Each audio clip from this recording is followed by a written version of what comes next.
Catherine Nicholson here with you for day 2 of our Europe report on France 24, counting down to the European Parliament elections. Today we're putting faces to the statistics. Our reporters introducing us to recent migrants to Italy, where immigration's dominating political campaigns. We also have nationalists seeking international support, Brexit back in Brussels and on top of the polls, and bendy bananas debunked. First, though, some campaign news for you. They espouse nationalism for their own countries and less European integration, but that's not stopped members of the Europe of Nations and Freedom Alliance from various EU countries from coming together for a show of mutual support in Slovakia's capital, Bratislava. France's 2017 presidential runner-up Marine Le Pen among the attendees.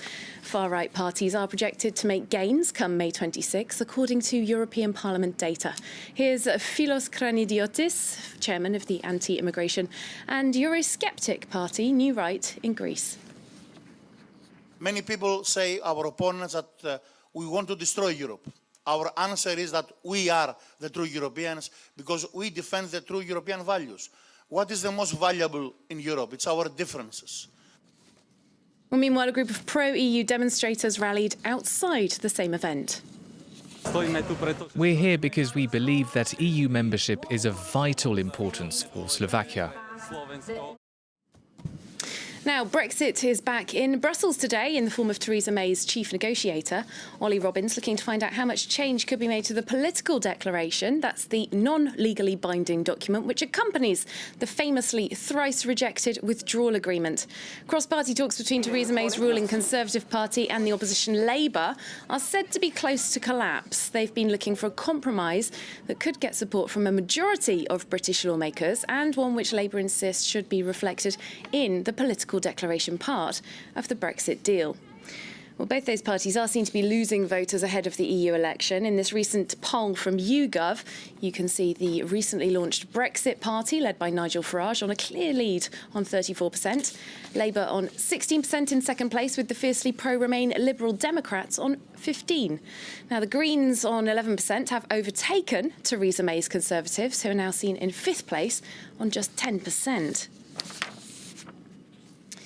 Moving on now to Italy, the 4th biggest EU member state by population and the next stop on our France 24 Europe tour. Italy is, like France, a founder member of the European Union. It's home to 46.6 million eligible voters. Together, they get to pick 73 members of the European Parliament. Well, in 2018, the national election ended with a coalition of anti-establishment populists from the Five Star Movement and the far-right Lega. One of the major political battlegrounds has been over immigration. At the end of last year, the government passed a controversial law seen by many as being anti-migrant. Our reporting team has been to find out how the new rules are impacting migrants and Italian nationals alike. This in Milan, which had previously been seen as a model of integration.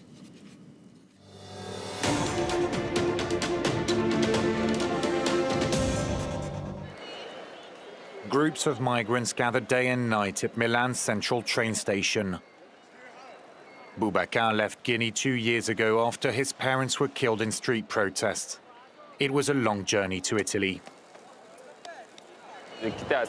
From Sicily, we got here at the train station. I was with my wife, who was pregnant at the time. The couple were lucky enough to find a place in a welcome centre, unlike many migrants who have to sleep rough on the streets. You have some who smoke and sell drugs. Some girls turn to prostitution. I can't live around this. I don't want to stay. Last year, Interior Minister Matteo Salvini passed a new decree to beef up police checks. With Boubacar's application for political asylum turned down, he could be forced out of Italy at any moment. Gift fled Nigeria 3 years ago and now lives in a flat owned by the Catholic charity Caritas. Here's my bed, and this one is free because there's no one. And this is my daughter's bed. She is one of 120,000 migrants who obtained a humanitarian protection permit. The 23-year-old used it to go on a catering course. But now, the government has replaced that type of visa with shorter residence permits. Things are very difficult because some of us, we don't have where to go, we don't know how to start, so it is very difficult for us. The new laws introduced by the far-right and populist government mean charities are also worried. Authorities are planning to regroup the current 146,000 asylum seekers in larger centres. And they've already slashed daily allowances from 35 to 18 euros per migrant. It's true that even in our structures there are less people. But I'm sure that Caritas and Cooperativa Farsi Prossimo will try their best to find other way to help people. The far-right Lega party argues that Italians must come first, which means cracking down on immigration by all means. We paid NGOs and charities up to 5 billion euros in total for a system that enabled 700,000 migrants to stay in Italy. Regardless what Salvini, the mayor of Milan, or Matteo Renzi want, these 700,000 migrants came here and never integrated. Polls indicate that over 30% of Italians may vote for Salvini's far right in the upcoming European elections. The Interior Minister has vowed to push back those trying to cross the Mediterranean Sea, and he's calling for other European countries to take in a larger share of asylum seekers. You've just seen the situation of migrants here in Milan. Next, we'll be heading to Slovenia's capital, Ljubljana, with a report on a very different issue.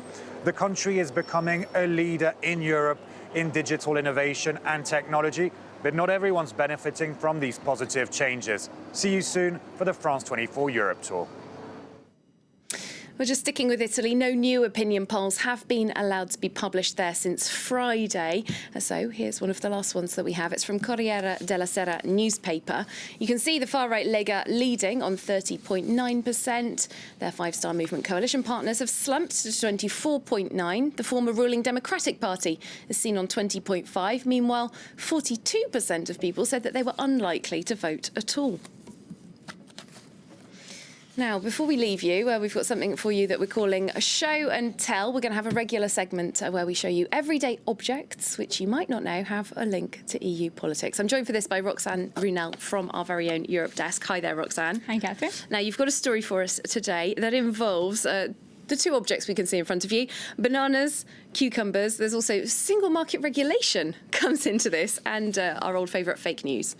Absolutely. Well, once upon a time in the early 1990s, the European Economic Community was preparing for the launch of the single market. And it embarked on a myriad of regulations to harmonise product specifications. And among those products were, of course, bananas. Everyone's favourite. But as Eurocrats banned, I quote, the abnormal curvature of bananas, they also gave birth to the dreadful bendy banana myth. It was born on the front page of British tabloids like The Sun with a headline that made history. Now they've really gone bananas. Very well known, particularly for our UK viewers. There it is. We've dragged it out of the archives. Following the steps of The Sun, the Daily Express published a banana bendability guide. They claimed, for example, that Eurobuses were outlawing curved bananas. That's a direct quote from The Sun. Right, so take us through the truth. Well, the whole story was actually highly misleading. What European officials did was simply establishing a minimum standard for bananas according to different value categories, what they should look like and weigh. Sometimes in shops the label says class 1 or class 2. Right, one might be sort of smaller and therefore cheaper. That's right. And the idea is based on consumer protection, so that if a shopkeeper or consumer buys a box of bananas anywhere in the EU, there are minimum standards for the product they're buying. It's true that the description of each item was very detailed, perhaps leaving it open to being mocked. All right, so you've got a relatively bendy banana in front of you there. I imagine you bought this in a shop here in France. I did. And so that would seem to suggest it is okay then to sell bendy bananas. It is okay to sell bendy bananas in France, and actually all member states are free to have higher standards if they want to. And that was actually the case in the UK at the time of this story. Higher standards chosen by UK officials. So this clearly did do damage to the image of the EU in the United Kingdom. I remember the story myself growing up there. What kind of reaction was there from the actual European Commission? Well, actually, 2 decades after the bendy banana myth was born in 2008, the European Commission decided to put an end to such detailed standards for a series of fruits and vegetables, and among those products were cucumbers. Object number 2. Object number 2.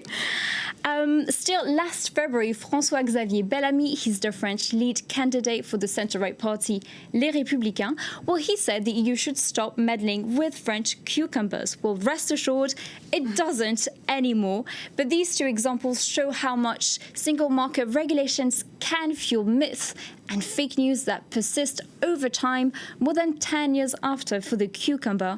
More recently, we also heard stories saying the EU wanted to ban kebab or French fries, even that it was meddling with Austrian schnitzel. And these sorts of things, they really stay around, don't they? So just to kind of finish this off, there actually are still standards for bananas.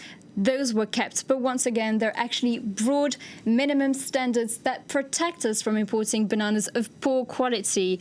And we wouldn't want that, would we? We certainly wouldn't, but we don't mind them being bendy. Thanks very much. Roxanne Runel, see you later in the week for more show and tell here on the Europe Report. Well, that's it from us for now. I hope to see you at 6:30 p.m. Paris time for our next Europe Report. That's right here on France 24. See you then.